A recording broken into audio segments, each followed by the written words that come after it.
Well, you talk about the standard, a little bit of driving and whatnot. I mean, you've been in karting for a very long time. You've moved into cars, right? But you still kind of missed the karting scene. You're back in it doing race directing.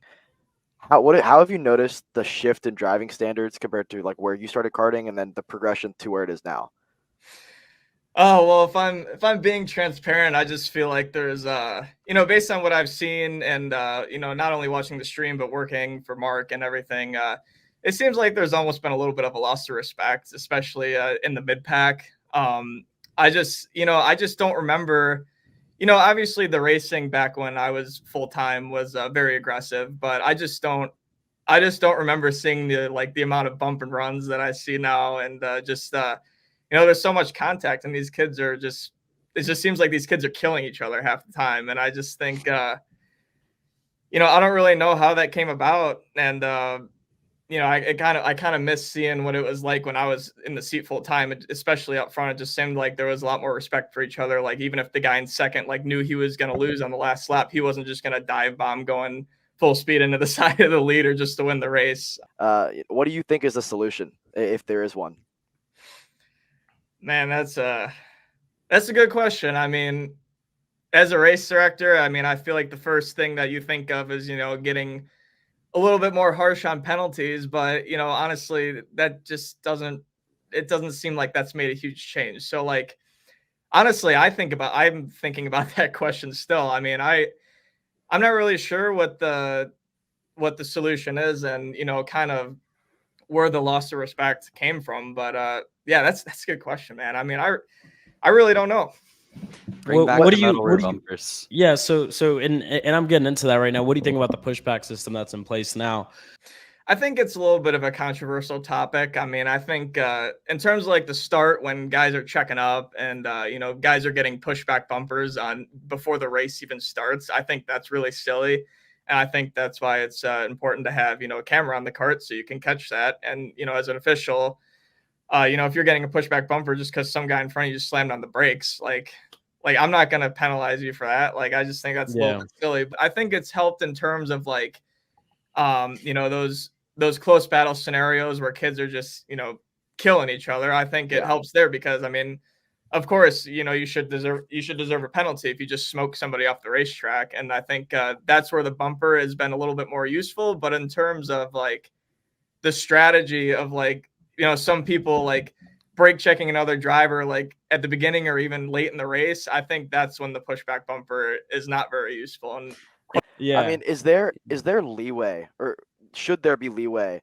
if somebody lap 5 decides to bottom the racetrack the rest of the race, knowing that the guy behind him can't move him? Should there be a little bit of leeway of, okay, it's been 4 laps now. There's 25 go-karts behind him. Should the guy in second be allowed to, I don't know, just oops, missed the brake zone slightly and move him up the racetrack? Because we saw it at MCC, like you mentioned, Caleb. Yeah. We only had basically 2 lead changes for like 15 laps because the guys in third, fourth, and fifth were stuck there.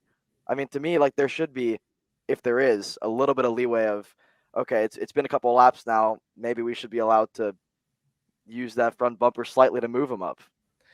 well, before I answer that question, I was very impressed by that race. I mean, It I was thought awesome. Yeah. that was the most memorable race of the weekend for me in regards to standing in turn four. And I was actually surprised to see the amount of respect that those guys had for Yeah. each other. Literally the whole field was bunched up and they were white lining the entire time. But But I think the respect came more from the fact that they knew they couldn't move each other. yeah, I agree. And but I think I don't know, it's hard for me to answer that being in Yeah. position of a race director. But I guess if I was driving like and some guy, especially if it's not for the lead and you're getting held up, uh yeah, I'm gonna use the bumper a little bit. I'm gonna kind of nudge you a little bit, even if that just means getting up next to you. I'm gonna let you know Yeah. I'm there. Uh, but yeah, I mean that's I think that's controversial, and honestly, I think the pushback bumper helps in that scenario, but Yeah. 100%. but 100%. um but like I said before, I was so impressed by that junior race. I mean, it was incredible not to see those guys just kill each other, and it got a little scrappy at the end. But I Yeah. mean, of course, it's gonna get scrappy. I mean, you got 20 guys battling for the lead, so So yeah, I mean, that was pretty cool. I think you made a good point of in situations where there's 10, 15 go-karts stacked up, the pushback's actually beneficial. But I think in situations where it's maybe 3 or 4 carts in the mix, then you lose the aspect of the pushback because it's pretty obvious if somebody moves somebody in that sort of situation. But in a pack of 15, I mean, the kid in 15 doesn't have to use the brakes and just move everybody to the racetrack, and then he gets pushback. And so the pushback then tells you, okay, that guy moved somebody, that's a penalty. Where you wouldn't probably see it to the naked eye, the guy in 14th in the train moving somebody, you wouldn't even notice the train move. So I agree. What were you going to say, Emery? I was gonna say the only thing that I think of is like if I look back at every time I've gotten a pushback, almost none of the times have been when I actually like moved someone. Like, I can touch that one too. like yeah, like there's been the pushback system for what 7 years at this point, and I think everybody's got it figured out at this Yeah, point. Like everybody's got it figured out. I'm not gonna say exactly like the exact methodology, but you have to like punch someone pretty hard for like intentional contact to cause a pushback. And I guess that was kind of what I was thinking on the race directing side is like the pushback for me is great, like Alex mentioned, when there's like big train of go-karts and like someone just egregiously like drives through the train. But I don't know if it solves the marginal contact issue of having like someone just like discarding someone a little bit, you know? And it's a tough line. And honestly, like I think another thing that I think of is also the pushback bumper started when race directing wasn't quite as like the systems weren't as developed as they are now. Alex, I was wondering if you like first off, my joke question earlier of do you think the metal bumpers should make a comeback? So I was just about to bring that up. Well, what I was gonna say first is like I really don't know if you're absolutely correct on how the race directing has improved, but I just don't know what the result would be if you took away the pushback bumper because I feel like the standard of driving like 10 years ago or 7 years ago, it was so much different clean than it is today. Way more clean. Yeah, so like I just don't know how that would go. Like I feel like you'd have, the TV that they have at the scale line now. I just feel like that would be freaking filled top to bottom but then again, I don't know because I haven't raced in the field in a couple of years. But to your point of bringing back the metal bumpers, I think that would scare the crap out of people. And Yeah, because I know it scared the crap out of me back when I was it made for cleaner racing. Yeah. So what do you think of just like complete like no contact, like no touching? I feel like that's a little bit too strict. Just because in a go-kart you're dealing with plastic bumpers, you have the ability to like use them and like you have the ability to make contact without wrecking yourself. It's not like Formula One where they make any sort of contact. You can't make contact with people, otherwise your race is probably going to be over. Yes.